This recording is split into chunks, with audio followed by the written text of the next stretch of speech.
Bienvenue à tous, vous trouverez dans cette vidéo une méditation guidée selon les techniques et les enseignements donnés par Paramahansa Yogananda. Ces enseignements sont basés sur des vérités universelles et n'appartiennent à aucune religion en particulier.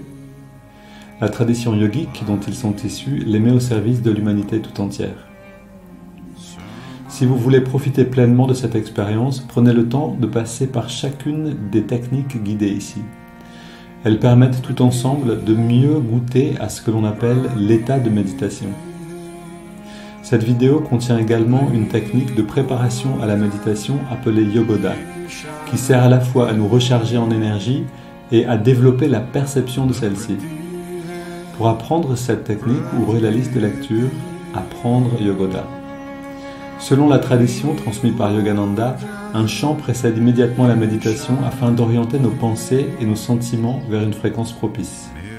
Pour sauter cette introduction la prochaine fois ou pour aller directement au début de la méditation guidée, voyez les repères indiqués dans la description de la vidéo ou dans la barre de lecture. Si vous appréciez le contenu de cette vidéo, vous pouvez nous aider en vous abonnant et en ajoutant un pouce. Ananda Francophone vous souhaite une belle méditation.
Oui, donc, bienvenue à tous. Alors, vous n'avez pas entendu le son, vous avez lu les... Je ne sais pas si le son a été enregistré, on verra ça, mais le texte... donc, c'est la vie de Yogananda enfant. Mukunda, c'est son nom d'enfant. Son nom avant de devenir Swami. Et, et donc, il n'a pas encore de maître à ce moment-là, il n'a pas encore rencontré son propre maître. Et il est, comme on l'entend ici, on le voit dans ce film, avide de rencontrer des saints. On parle de dévotion cette semaine. Être dans la présence d'un saint ou d'un grand disciple, ou d'un maître, c'est la manière la plus rapide de développer la dévotion, en fait. Je sais que pour avoir passé du temps près d'Ama, par exemple, tout s'est mis en place à partir de là. Pour moi, c'est quand quelqu'un est aligné dans cette relation avec le divin à l'intérieur, toutes ces, comme le dit Yogananda, toutes ces molécules sont redirigées vers le spirituel constamment, et nous on est comme des comme des barres métalliques on pourrait dire, et le saint est un aimant, et donc en restant près de lui aussi à l'intérieur de nous ça se réorganise. C'est ce que disait Yogananda aussi en disant je me prosternais aux pieds de mon maître, donc il touchait les pieds de son maître avec son front, et il sentait à ce moment-là qu'à l'intérieur de lui il parlait de connexions neuronales qui étaient défaites, c'est-à-dire de chemins de pensée qui se dissolvaient pour en créer de nouveaux qui s'orientent justement vers le divin. Alors, qu'est-ce qui est orienté vers le divin dans notre société? Pas grand-chose, pas grand monde non plus. On a besoin d'aller chercher ces personnes-là, mais si on trouve des personnes qui ont cette orientation et qu'on passe du temps avec elles, les choses se font à l'intérieur. Inévitablement, si on se retrouve en groupe et qu'on médite aussi, les choses se font. Mais le fait de passer du temps près d'un saint, de rentrer en contact avec cette personne. Vous voyez, là, je vous parlais de Swami Atma Chaitanya. J'ai dû passer seulement une dizaine de jours avec lui. Et maintenant, ça fait 2-3 semaines. Je suis encore en train de me rendre compte du changement qui s'est passé en moi parce que j'ai passé simplement une quinzaine de jours près de lui, que je mangeais avec lui. Voilà, les choses se passent de manière invisiblement dans des échanges, dans le fait d'être simplement en fait dans la présence de Swami. Là, je suis en relation avec lui pour faire le lien. Donc, il y a des personnes qui demandent de l'aide à Swami pour mille choses. J'ai encore personnes qui demandent de l'aide pour avoir un enfant, pour aller plus vite dans leur pratique, pour trouver la bonne personne dans leur vie, etc. Et en fait, du coup, je suis au milieu de tout ça, parce que je fais le lien avec lui, et je me retrouve à recevoir les messages. Donc de Swami qui donne des bénédictions, qui donne des conseils, qui demande de faire des choses. Et donc je me retrouve au milieu de ce flux, ce qui est le plus grand cadeau que je pouvais espérer de ce voyage, c'est d'être constamment en contact avec cette énergie-là. J'entends sa voix, et dans sa voix, il y a en effet cet alignement qui fait que, juste en l'écoutant, en fait, on peut se redresser intérieurement. Donc c'est quelque chose de précieux et qu'on peut tous pratiquer. Vous pouvez trouver sur YouTube des vidéos par exemple sur Yogananda, mais aussi sur Ramakrishna, sur beaucoup de saints, Mahananda Mohi, merveilleuse vidéo qu'on trouve ici. Vous trouvez aussi il y a un très beau documentaire qui s'appelle Moved by Grace, en anglais, Moved by Grace, sur le saint qui s'appelle Nim Karoli Baba, merveilleux aussi. Et tous ces moments qu'on passe dans la compagnie d'un saint nous réalignent, nous éveillent cette dévotion à l'intérieur de nous. La dévotion, c'est peut-être la chose la moins évidente à réveiller. On peut apprendre à concentrer le mental, on peut apprendre à détendre le corps, mais la dévotion, c'est quelque chose qui va un peu au-delà de tout ça. Et c'est là où on se rend compte qu'on a besoin d'aide. Littéralement, on peut difficilement arriver à déblayer le terrain pour retrouver cet élan naturel de l'esprit vers le divin sans avoir l'aide de quelqu'un qui a déjà fait ce pas-là. Et donc la tradition indienne prend tout son sens. La première phrase de l'autobiographie d'un yogi, donc ce livre de Yogananda, nous dit l'Inde se caractérise par cette relation de gourou à disciple. Pourquoi est-ce qu'on avance peu dans la religion spirituellement? Parce qu'il n'y a plus en fait cette donnée qui est importante, qu'on ne peut apprendre que de quelqu'un qui sait, qui a appris. Un dernier commentaire, puis on va commencer. Je suis allé voir donc Swami, et puis je lui parlais de créer un centre Ananda en France. Et la première chose qu'il m'a dit, c'est « Tu ne peux que enseigner ce que toi-même tu as appris ». Et il disait « Tu ne peux que donner les états en fait que toi-même tu auras vécu ». Donc c'est bien, donne des cours de méditation, etc. Mais continue d'atteindre ces états-là toi-même pour pouvoir les donner. Continue de faire l'expérience du divin dans ta vie de tous les jours pour pouvoir donner un cours sur la présence du divin dans la vie de tous les jours. Donc ça, c'est vraiment quelque chose qui est important. On ne peut recevoir, en fait, que de quelqu'un qui a l'expérience. Et donc ça, voilà, ça remet en contexte, finalement, l'idée que quelqu'un qui est défini par une institution est automatiquement plus proche de Dieu. Non, ça n'existe pas. On a vraiment besoin d'être dans l'expérience pour pouvoir la communiquer. Et donc, allons la chercher. Allons chercher la présence des saints. C'est le plus grand cadeau qu'on puisse se faire. Alors allons-y. On va commencer avec la recharge en énergie. Une pratique qui nous met en relation avec Yogananda, puisque c'est lui qui l'a défini.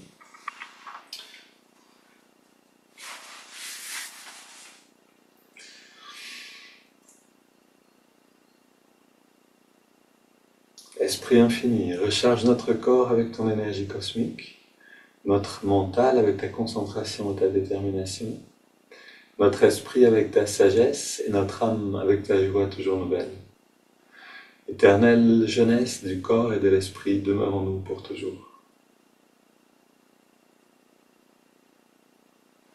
Puis les bras tendus devant nous, on plie un petit peu les jambes et on est encore concentré sur contracter un petit peu plus fort à chaque répétition. On se renforce dans cette pratique.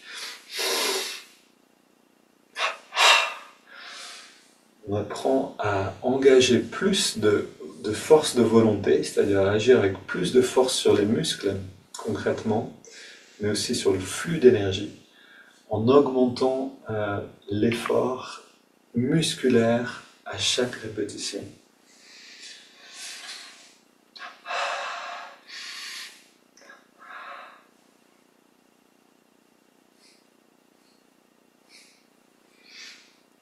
L'avant-bras et le mollet gauche. On relâche, cuisse biceps. Et maintenant, un peu plus fort, un peu plus d'intensité. Et on relâche bien, c'est important aussi. Mollet avant-bras une dernière fois. Cuisse biceps. Change de côté. Vous voyez, on fait les choses lentement parce que c'est ça qui nous permet d'aller plus loin. On inspire, contracte, mollet avant-bras à droite, on relâche. Cuisse biceps, et on relâche, on recommence. Mollet avant-bras, plus fort. Cuisse biceps, plus d'intensité. Et encore un peu plus.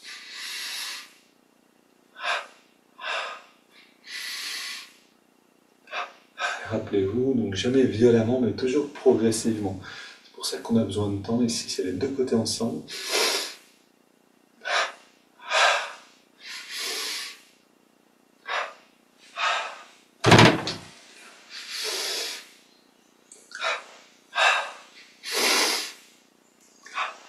Voilà, que les muscles tremblent.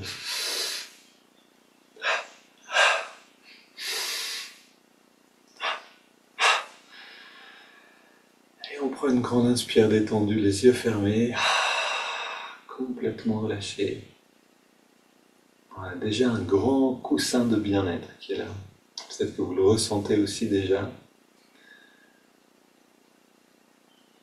Et on continue, fesse gauche, poitrine à gauche. On relâche à droite.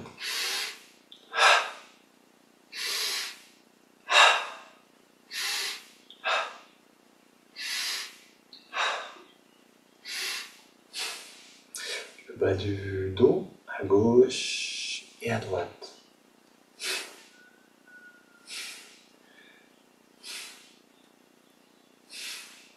Milieu du dos.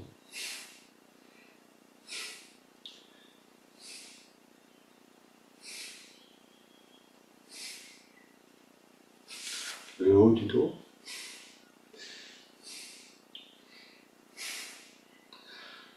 Oui, les muscles se mettent à trembler quand on les recharge en énergie.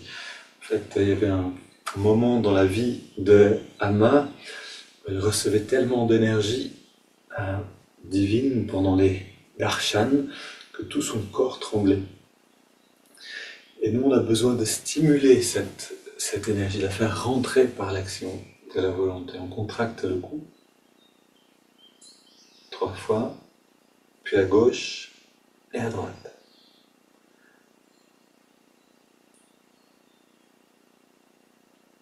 La nuque.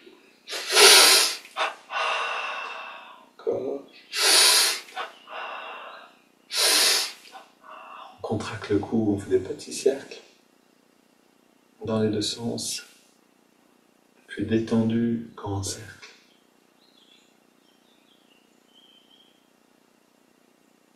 Ok, maintenant bras vers le sol, point fermé. Soignez le mouvement.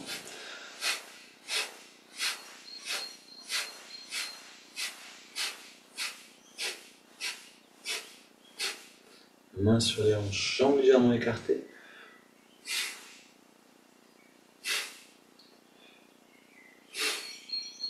Et pareil ici, même si c'est un mouvement simple, plus d'intensité à chaque fois. Et ça devient plus complexe à réussir.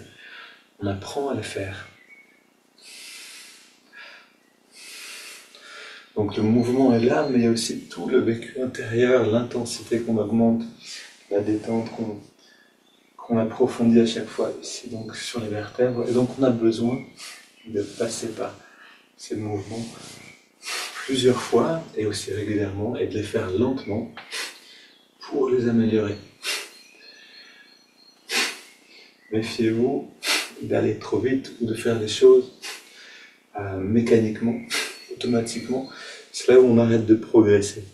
Alors que si on reste toujours comme un débutant à regarder qu'est-ce qu'on peut améliorer, alors on est sûr de continuer d'avancer.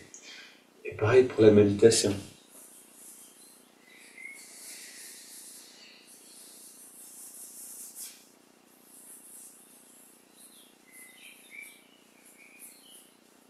Ok, ici on ouvre dans la nuque. Et on inspire l'énergie.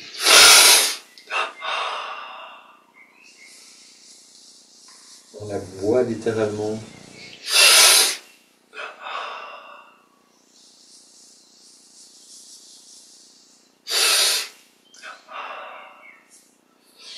Biceps, gauche et à droite. Plus fort à gauche et à droite. Et encore un peu plus fort. On relâche les bras, on contracte tous les muscles.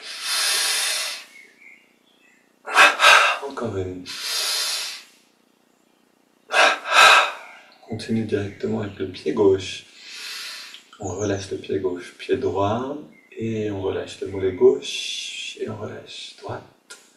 On relâche la cuisse gauche et droite. Fesse gauche, fesse droite. Bas du ventre, haut du ventre. Avant-bras gauche, avant-bras droit. Le biceps gauche et droit. Poitrine à gauche, droite. Le cou, chaque direction. Puis on contracte le pied gauche, on ajoute le pied droit, le mollet gauche et le mollet droit. On garde tout ça, cuisse gauche, cuisse droite, fesse gauche et droite, bas du ventre, avant-bras gauche et droit, biceps gauche et droit, poitrine tout entière, double inspire. Tous les muscles au maximum.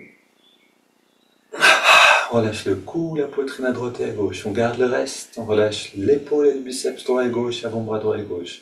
Haut du ventre, bas du ventre. Fesse droite, fesse gauche, cuisse droite, cuisse gauche. Mollet droit, mollet gauche, pied droit et pied gauche. Double inspire, tous les muscles. Encore une fois, un petit peu plus fort. On détend tout. Regard légèrement dressé, une inspire lente et profonde. On garde l'air dedans quelques instants en relâchant encore un peu plus tous les muscles et on expire par la bouche. Voilà, et on sent le bien-être qui est là.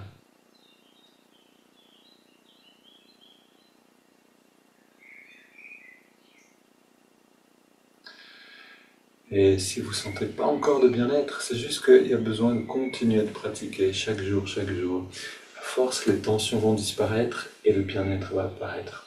On inspire, expire. En fait, c'est seulement la détente qui révèle le bien-être naturel. Tant qu'on a des tensions mentales et physiques, on aura du mal à le sentir suffisamment. Donc ces techniques nous amènent aussi, nous enseignent comment nous détendre plus profondément et aussi plus rapidement. Pour qu'on puisse retourner dans ce bien-être en un clin d'œil à volonté. Petit cercle, bras tendus dans les deux sens. Puis les mains vers l'avant.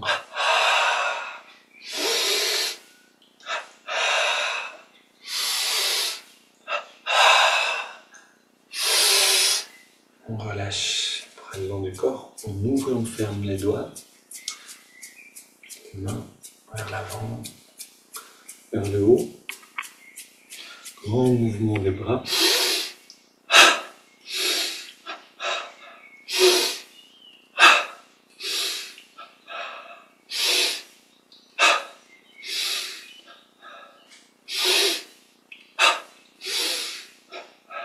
soulève le bras gauche tendu.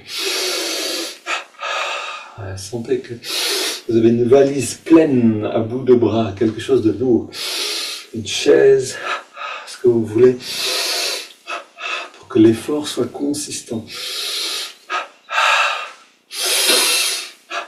Latéralement.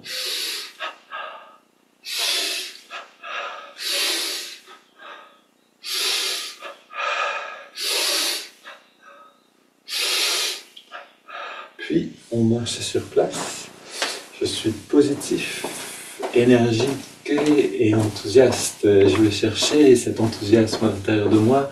Je vais chercher une vraie joie naturelle.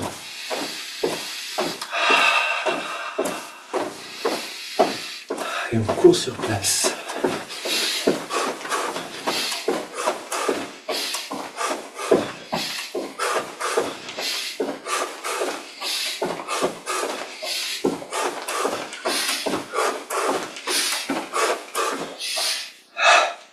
Gauche devant, pied droit,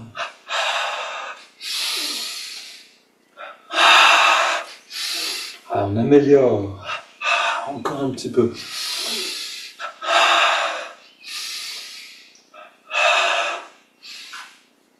inspire, soulève un poids dans les mains, deux bras tendus, d'abord derrière, puis on relâche devant. On soulève devant, relâche derrière.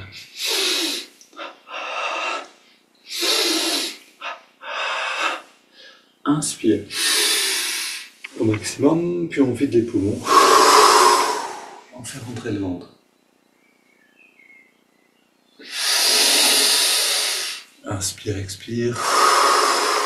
Faire rentrer et sortir le ventre.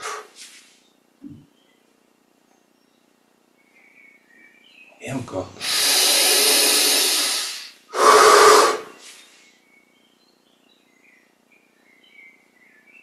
Puis on se redresse et les premiers mouvements à nouveau.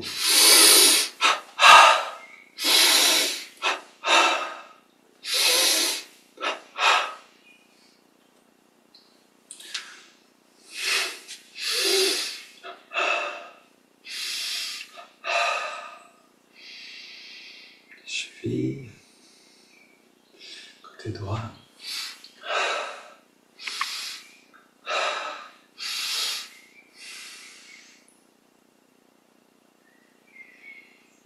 Puis hanche droite, jambes tendues, on trouve les muscles qui permettent le mouvement.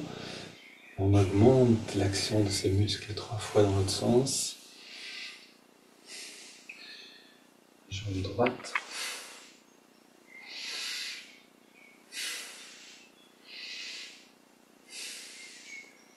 Ok, on pose les pieds sur le sol, on est détendu, on est bien, on a les bras devant nous, on reste détendu. Inspire, on ramène les mains vers la poitrine.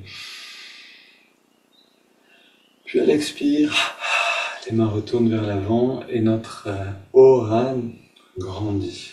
Rayonnement de notre conscience tout autour de nous. Inspire, on ramène les mains vers nous. Expire, on laisse grandir encore.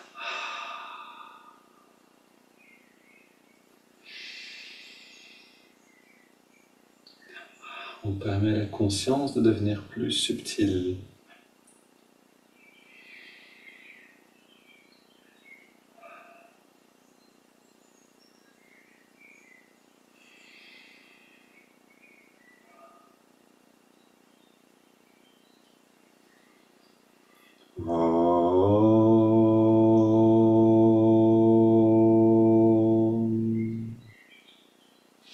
Relâche les bras. Les yeux fermés, regard redressé.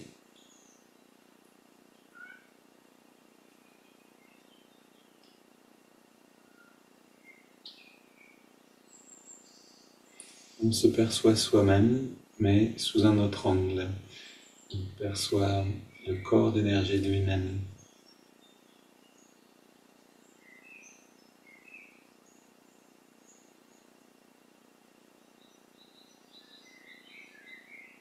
Et voilà ce que nous permet Yogoda, de commencer à méditer directement avec cette perception-là, ce qui nous fait gagner un temps énorme dans notre pratique. On ne commence pas à partir du corps seulement, mais directement à partir de cette dimension-là, on va s'installer. Oui, on prend le temps parce que c'est un moment pour nous pour entrer dans l'expérience de la dévotion, en particulier le chant permet ça. Et donc c'est quelque chose de subtil. Pour le sentir, pour sentir ce changement d'ambiance à l'intérieur, on a besoin d'être attentif. Donc on ferme les yeux, on est redressé, détendu, très détendu, parce que la détente permet le ressenti. Essayons d'être très très très détendu, comme si on s'endormait.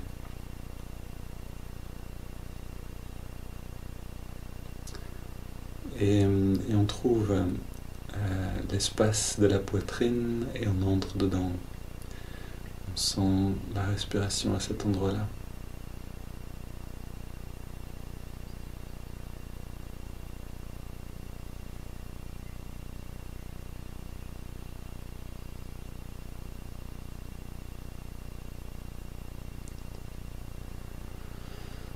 Et on trouve une ambiance dans cette salle, dans cet espace qu'est le cœur. Quelle est l'ambiance actuellement ?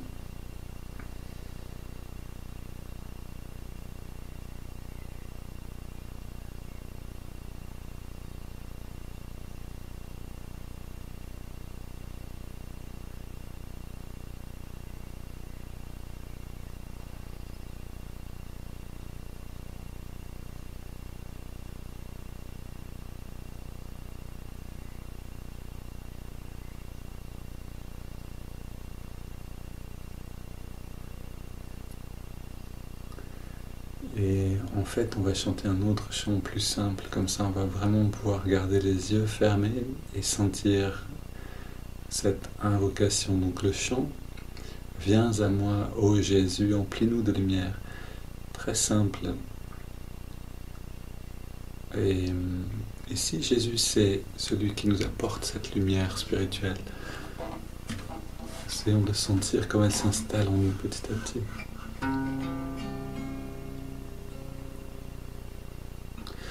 Viens à moi, ô Jésus, emplis-nous de lumière. Viens à moi, ô Jésus, emplis-nous de lumière. Viens à moi, ô Jésus, emplis-nous de lumière. Viens à moi, ô Jésus, emplis-nous de lumière. Viens à moi, ô Jésus, emplis-nous de lumière. Viens à moi, ô Jésus, emplis-nous de lumière. Viens à moi, ô Jésus, emplis-nous de lumière. Viens à moi, ô Jésus, emplis-nous de lumière.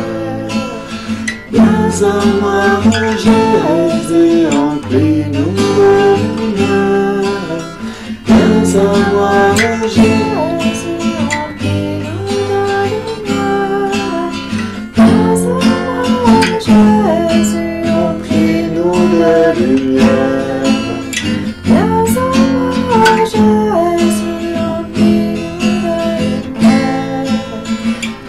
à moi, ô Jésus, emplis-nous de lumière. Viens à moi, ô Jésus, emplis-nous de lumière. Viens à moi, ô Jésus, emplis-nous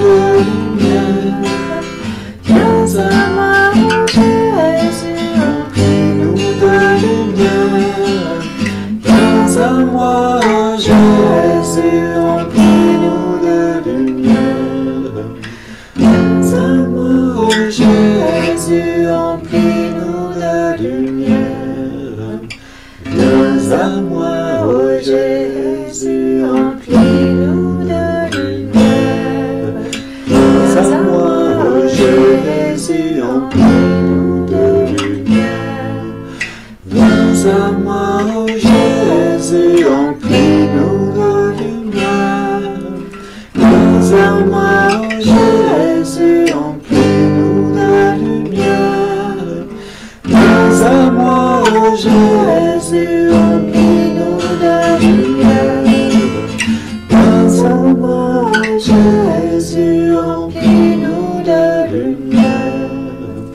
Viens à moi, ô Jésus, emplis-nous de lumière.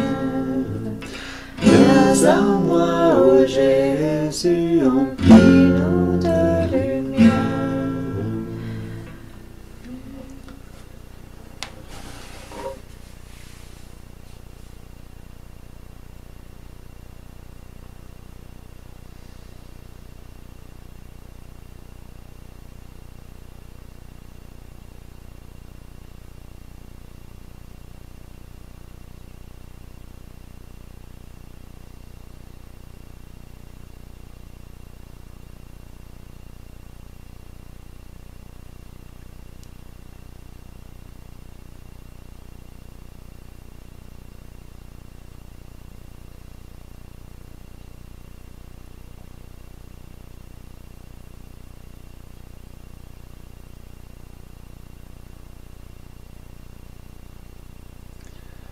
Qu'est-ce qui nous permet de faire grandir cette dévotion?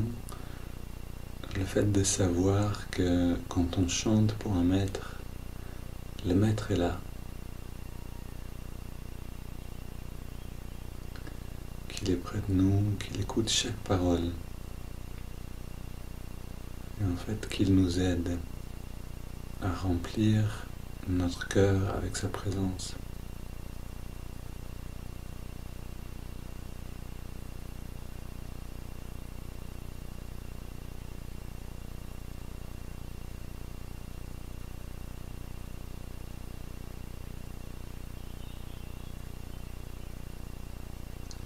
À la fois on fournit l'effort de chanter, de s'ajuster avec lui, et ensuite on a en même temps besoin de recevoir, d'être à l'écoute.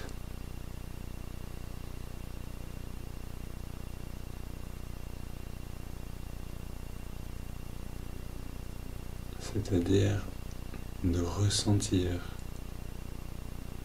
comme des variations subtiles de notre perception qui nous indiquent que sa présence est là.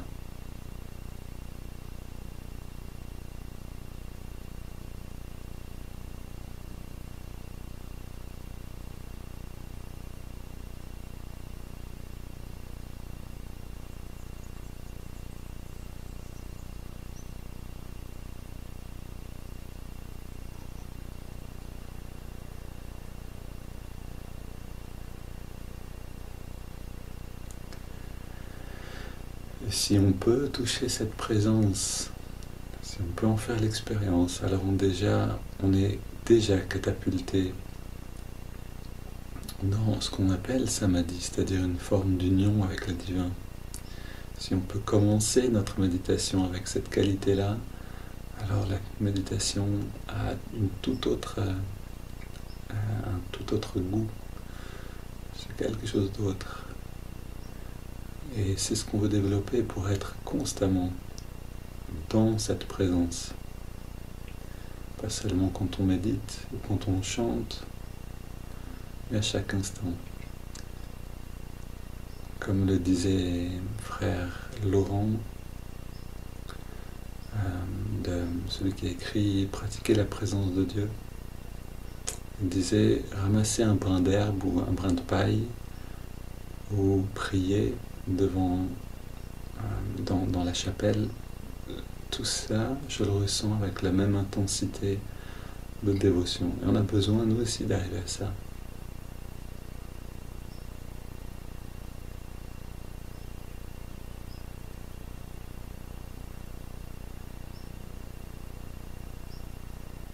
Parce que quand on s'habille, on peut le faire avec cette même dévotion. Quand on mange quelque chose, quand on marche, quand on travaille.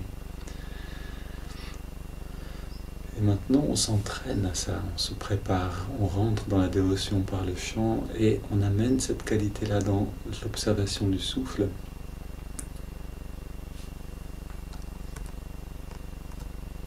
Et c'est bien comme ça, on va aller directement observer le souffle dans les narines.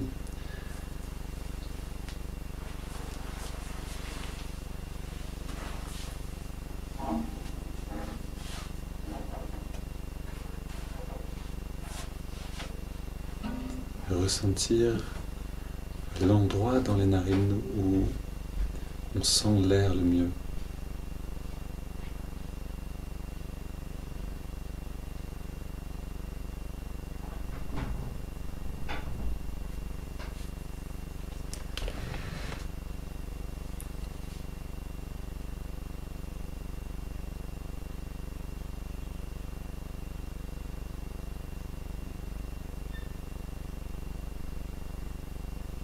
Et la simple décision de sentir cette présence dans le souffle lui-même va changer l'expérience de l'observation du souffle.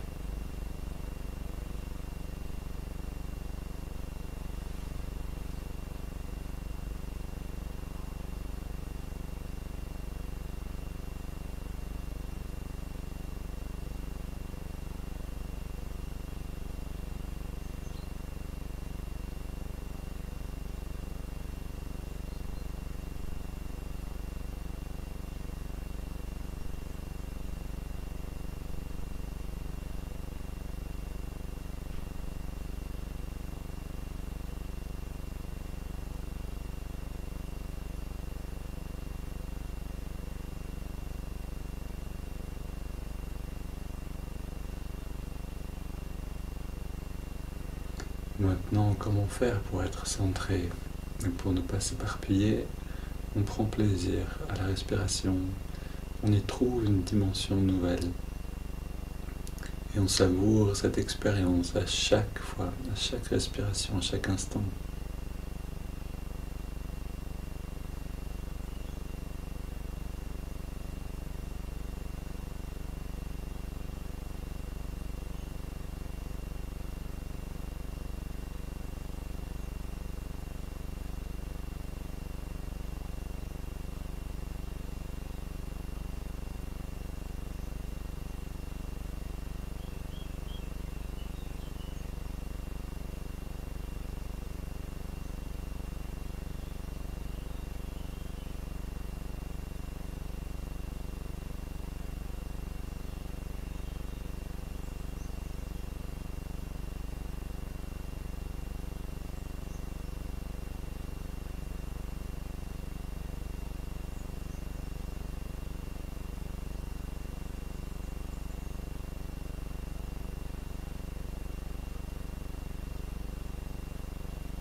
Nous prenons le temps aujourd'hui à la fois entrer dans l'observation du souffle et en même temps de nourrir cette qualité-là, la dévotion ou l'expérience de sa présence.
Puis on ajoute le mouvement de l'index de la main droite. À chaque inspiration naturelle, l'index revient un tout petit peu vers la paume de la main, juste 1 centimètre. Puis à chaque expiration, on relâche l'index, la paume de la main vers le ciel, main relâchée sur la cuisse sans aucune tension. Et à chaque fois qu'on expire et qu'on relâche le doigt, en même temps, on relâche toute tension dans le corps.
Et si on veut garder cet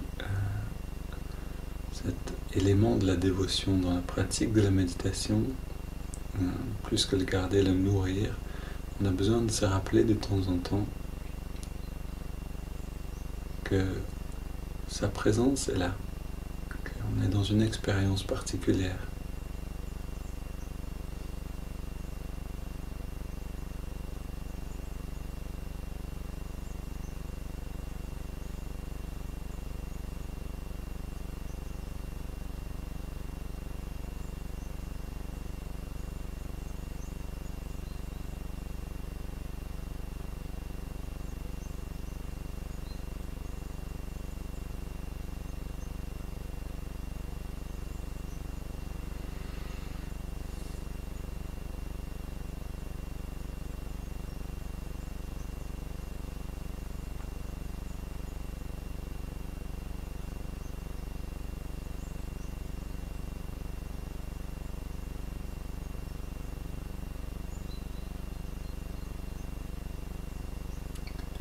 Puis on ajoute le mantra Hong So, Hong, qui accompagne l'inspiration naturelle, et So, l'expiration naturelle.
Essayons de parfaire pendant quelques minutes encore l'unité des trois techniques.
Puis une grande inspire. Et en expirant 3 fois, un moment sans respirer, juste détente, d'abandon.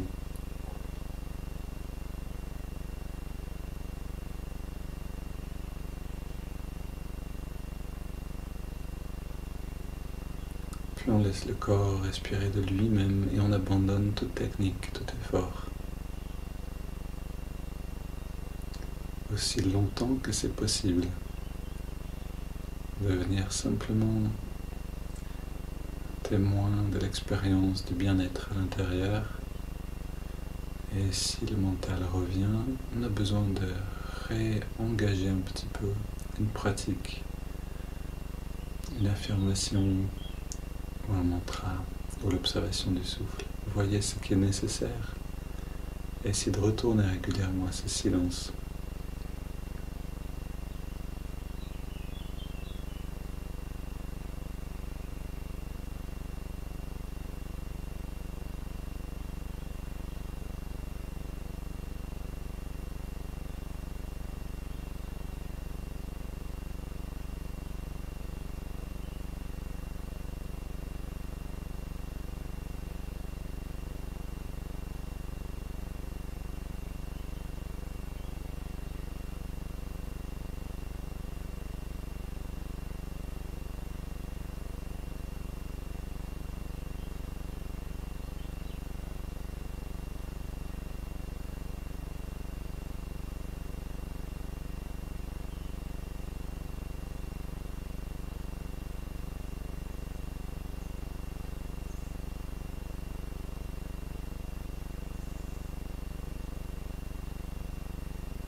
Voilà, prolongez cet instant autant que c'est bon.